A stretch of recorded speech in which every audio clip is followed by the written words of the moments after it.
सवाल किया गया कि गुरु साहब जी तुसी अपना अलग ग्रंथ थापना चाह रहे हो तो पहला ही इन्ने ग्रंथ ने, लेकिन गुरु ग्रंथ साहब जी की की लोड़ पै गई। पहला ही सारे धर्मां के ग्रंथ ने तो गुरु साहब जी ने जवाब दिता कि हाँ मैं मानता कि सारे धर्मां के ग्रंथ हैं, लेकिन जिहड़े दूजिਆਂ के ग्रंथ ने भावें किसी भी संप्रदा के ने उन्हां विच सिर्फ एक सीमित अपनी जिहड़ी कम्यूनिटी होंदी है उन्होंने संबोधन किया गया है, ना कि सारिਆਂ ਨੂੰ। बहुत घट ग्रंथ ने जिहदे विच किसी होर की गल की है। जे राम का कोई ग्रंथ है तो केवल राम की ही उहदे विच आराधना है, कृष्ण की नहीं। तो जे कृष्ण की है तो उहदे विच राम की कोई गल नहीं।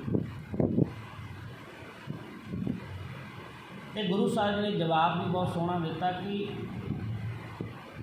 आपां ऐदा समझ लीए कि दूजे ग्रंथ ने वो अपने अपने धर्म वालियां नूं ही तृप्त कर रहे हैं, लेकिन गुरु ग्रंथ साहब ये केवल सिखां वास्ते ने। इत्थे तां उपदेश चौवरना को साझा, इत्थे सर्व सांझी गुरबाणी है। ये सारी बाणी जिहड़ी है ये धुरों आई है। तो जिहड़े दूजे ग्रंथ ने उन्हां दे अखीर विच लिखिया होया है कि ये फलाणे ऋषि ने लिखी, ये फलाणे ऋषि ने लिखी, लेकिन वो सिर्फ अपने अपने बंदियां तक पहुँचा रहे हैं। लेकिन गुरु ग्रंथ साहब एक बारिश के वांग ने।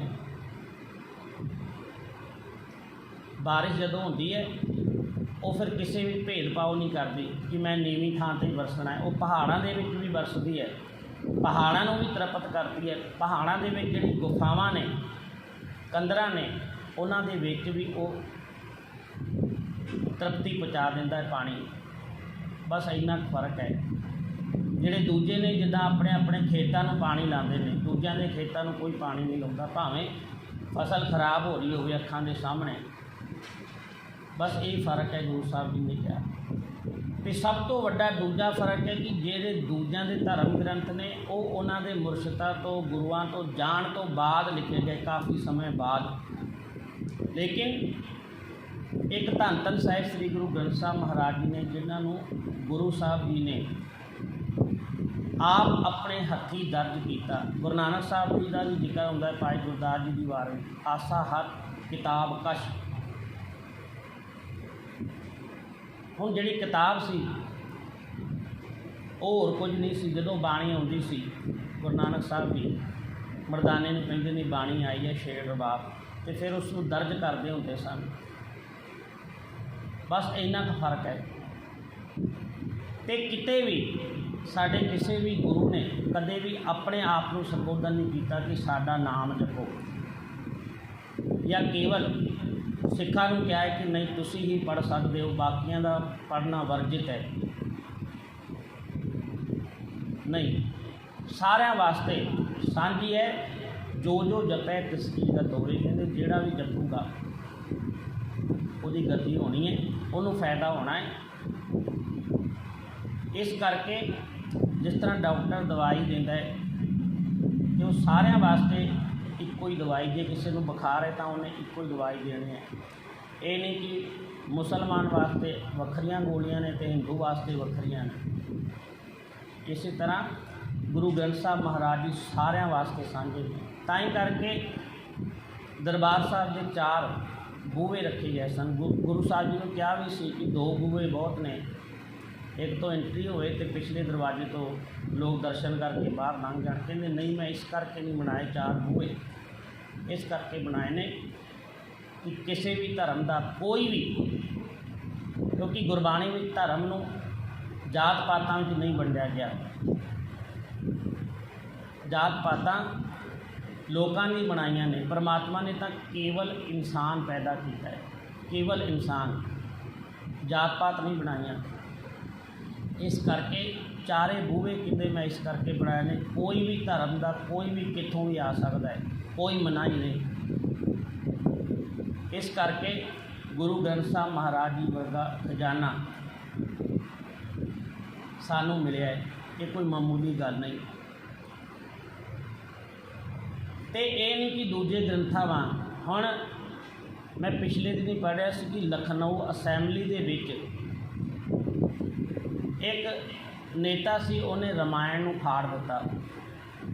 जिन्होंने पूछा गया कि ये तू क्यों कीता, तो उन्हें बाकायदा दलील दी कि ये लिखा है ढोल शूदर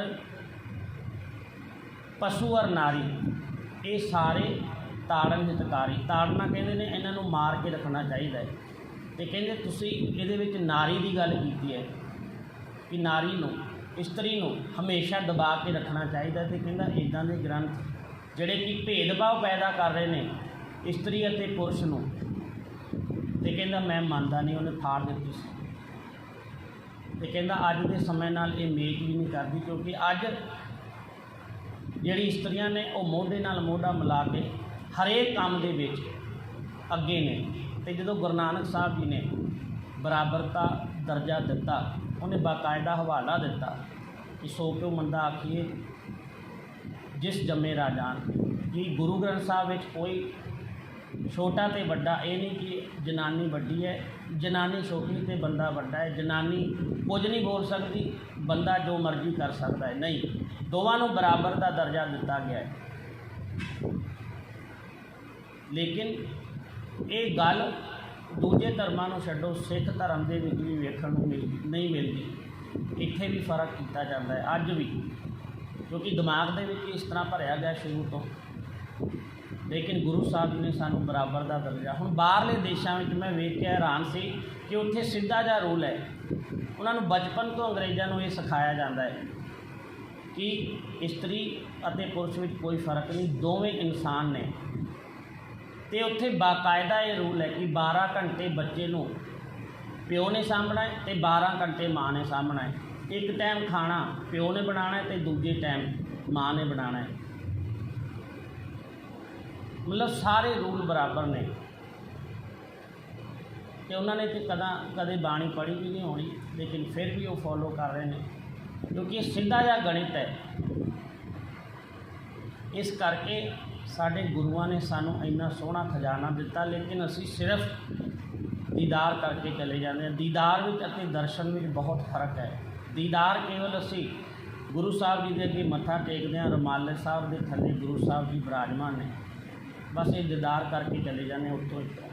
लेकिन दर्शन किहनूं कहंदे ने, जदों रमाला चुक के असीं गुरु साहब जी नाल गल्लां करांगे तां असली दर्शन होणगे। तां ही करके दर्शन अते दीदार विच बहुत फर्क है। सो इस करके गुरबाणी ने सानू वहमां भरमां तो दूर किया, क्लीयर किया कि नहीं। हुण मुसलमान धर्म विच कहंदे ने परमात्मा कदे धरती ते आया ही नहीं, लेकिन गुरबाणी कहती सबै घट राम बोले कि वो जगह दस दो जिथे परमात्मा नहीं।